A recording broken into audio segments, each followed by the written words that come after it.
Hello, I'm back. Nagbakasyon lang kami saglit sa Korea. Aray, kasi tumama sa katawan ko yung dahon. Sabi, ang ganda ng weather sa sa Korea. Sobrang lamig. Yung first na dating namin doon, single digit lang yung temperature. Nginig eh. Kasi may mga nagmamotor pa rin. Mga motor talaga nila eh. May hand warmer. Tsaka meron sila nilalagay sa lap nila. Parang blanket din. Pero naka-attach siya dito sa motor. Dami rin Vespa. Tsaka Super Cub. Mas maraming motor sa Taiwan kaysa Korea. Puro na nga naka PCX din. Pero Honda na sasakyan, wala akong nakita. Tsaka Toyota. Kasi lang ata nakita ko Toyota Supra. Pero more on Hyundai tsaka Kia talaga.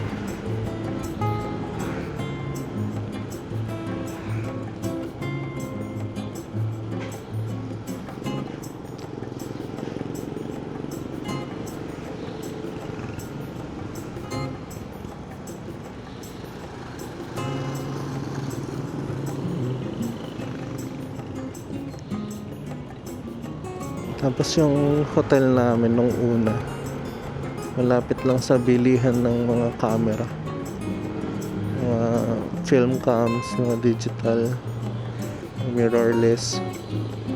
Yun yung pinakamalaking damage. Bumili ako ng XS20 na body, tsaka Sigma 18 to 50 2.8 para all-in-one lens na siya. Pinagpipilian ko kung XT5 or XS20 eh. Pero XS20 plus lens na lang kinuha ko. Ang bigat ng XT5 eh. Laki pa. Happy naman ako. Ang ganda niya. Kaso fail. Yung SD card na freebie, sira ata. Yung iba kong videos, tsaka yung mga raw files ko na pictures, puro corrupted. So ang gamit ko ngayon na SD card, yung SD card nung packetry ko na naka-adapter. Iipon muna ako ulit bago ako bumili ng SD card. Mahal ngayon eh. Kahit yung mga V60, yung tax refund namin, binigay ng won. Need ko pa talaga ipapalit. So pupunta ako ng bangko ngayon, magde-deposit. I-deposit ko na rin yun kung palitan nila. Nagtatawid. Kaya puntawan ako ng bangko. BRB. Mangga, parang sarap ng mangga. Oop. Ano yun? Ang daming tao.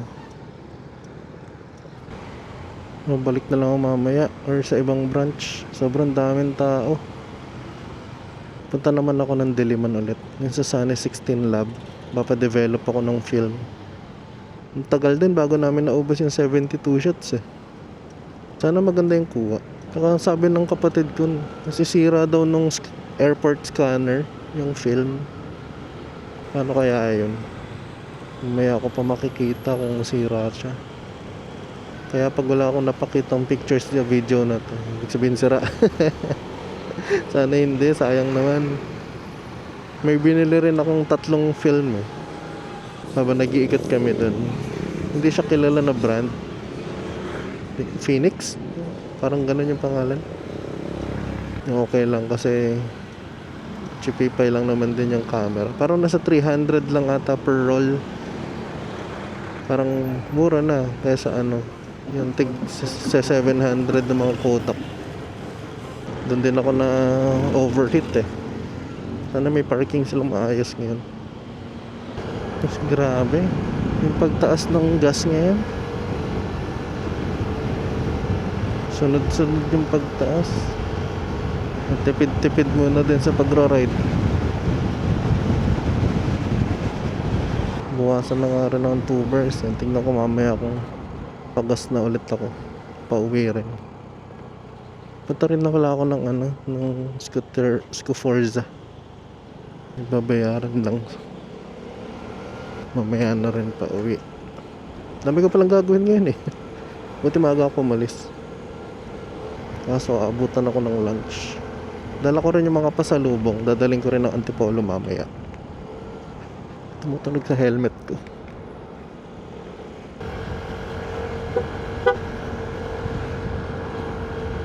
May pinuntahan pala ako ng shop ng Aray. Kasi puro Aray lang yung mga binebenta nila. Iniisip ko, hindi ko naman kailangan ng bagong helmet. Happy pa ako dito sa mga helmet. Tatlo pa to. HJC tsaka isang VRM. Kasi itong Aray. Hindi ko nga nagagamit masyado yung dalawa kasi gusto ko yung comfort talaga nito. Itong Aray. Next time lang magbibili siguro. Sa Japan? Next year? Pag nag-Japan na lang kami. Kaya camera na lang binili ko. Dapat bibilin ko yung 360 cam eh. Pero kaya mo na. May naiisip akong pwedeng paggamitan ng ng longer na focal length. Yan din nala ko na bag pala, na hand carry, itong Kriga. Ang hirap din gamitin kapag ganun talaga. Pag sa airport security, bubuksan mo pa siya. Tsaka limited yung space. Maliit masyado yung 22 liters. Dapat siguro mga 30-35. Sobrang siksik yung bag ko eh. Pero ang comfy niya. Habang naglalakad kami, dala-dala ko to. Ang comfy dalhin ng mga gamit. Pero ang hirap lang talaga tanggalin sa bag. Mas maganda pa rin pag may zipper. Pero pag motorcycle, syempre maganda tong Kriga. Lalo pag biglang umulan. Mas motorcycle specific lang talaga to. Sayang yung videos dun sa camera. Corrupted kasi. Sana masalvage ko pa siya. Siguro gawin ko na lang pang background sa slideshow ng pictures.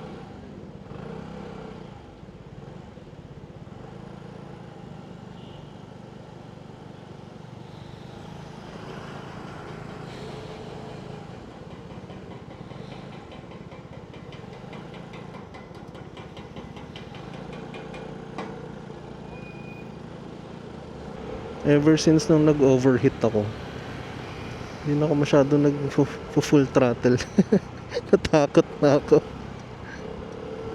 Okay lang naman, para tipid din sa gas.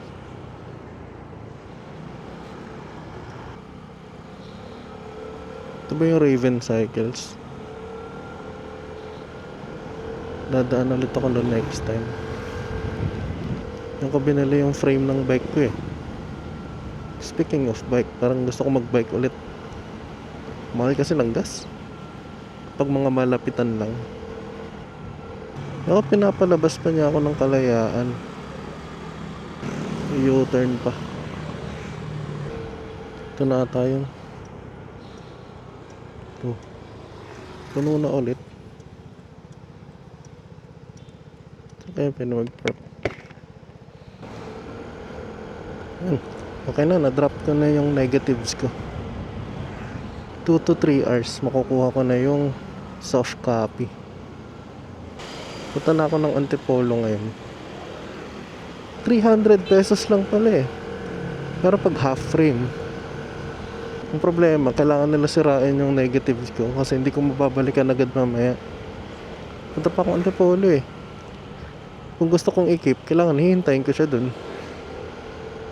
2 to 3 hours. Tingnan natin kung anong kakalabasan ng pictures.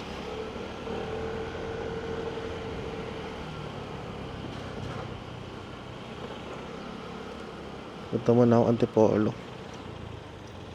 Dadaan muna pala ako ng Scoforza. Saglit lang yun. Kailangan ko na rin magpa-schedule ng PMS. Dami rin nangyari nung wala ako dito sa Pinas. Yung Vespa Cup. Meron din meet and greet para sa mga bagong members ng Vespa Club Marikina.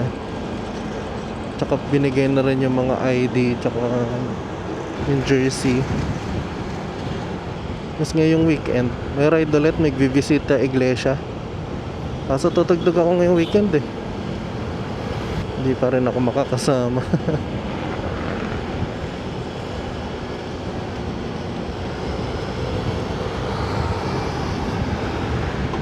Kailangan ka na rin para mag-aaral ng kanta. Brand new na Exciting VS. kulay orange.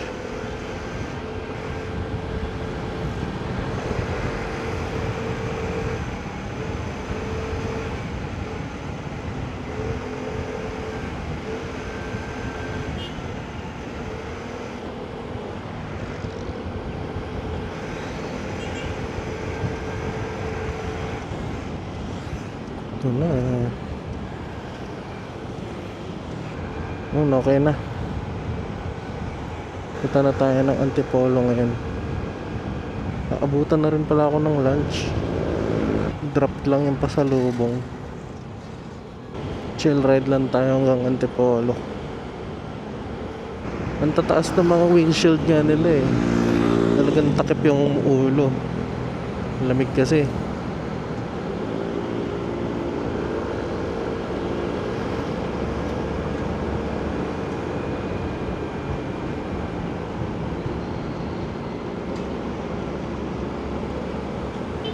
Mas disciplined din yung mga tao sa Taiwan kaysa Korea. Parang nagmamadali mga tao sa Korea, bip bip ng bip bip.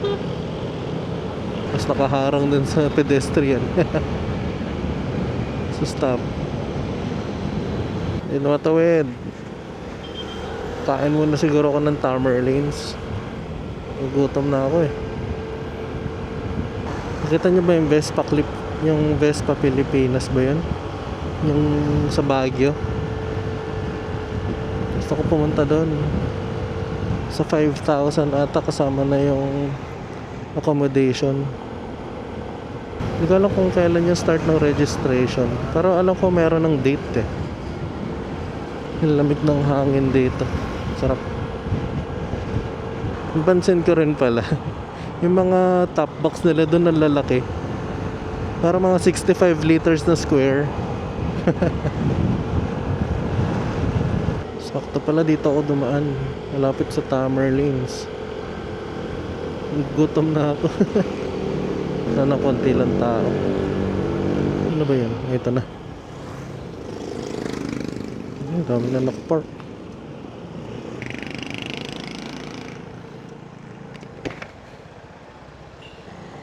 Tara.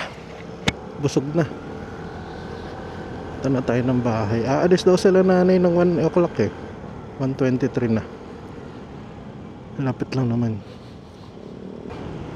Init. Lapit na rin ako sa bahay. Balik ako mamaya. Okay na. Paalis na rin sila nanay eh.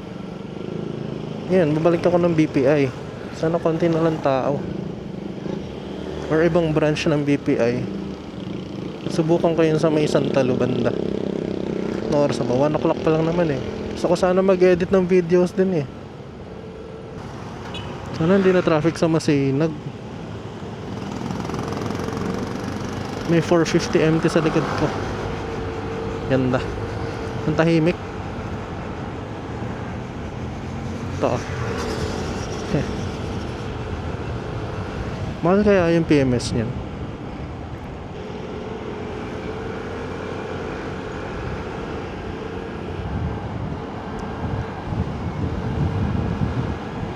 Yan, chill ride lang, 60. Parang nga abutan akong stop. Yan na nga, stop na.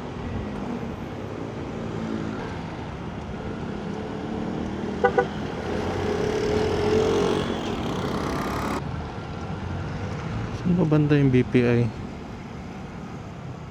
Ayun. Sana may parking. Puno pa rin yung dun sa BPI. Balikan ko yung dito sa Concepcion. Medyo maambon. Uy, wow. Parang umaambon. Basa yung visor ko. Medyo lumalakas yung ulan. Ito na ulit. Ang dami pa rin tao. Bukas na lang kaya. Nalabas na lang ako ulit bukas. Nasadyain ko yan. Tsaka magpapagas. Yun lang. Yan ka na yung video dito. Salamat sa panonood. Next time ulit. Bye bye. Uy, lumalakas na yung ulan.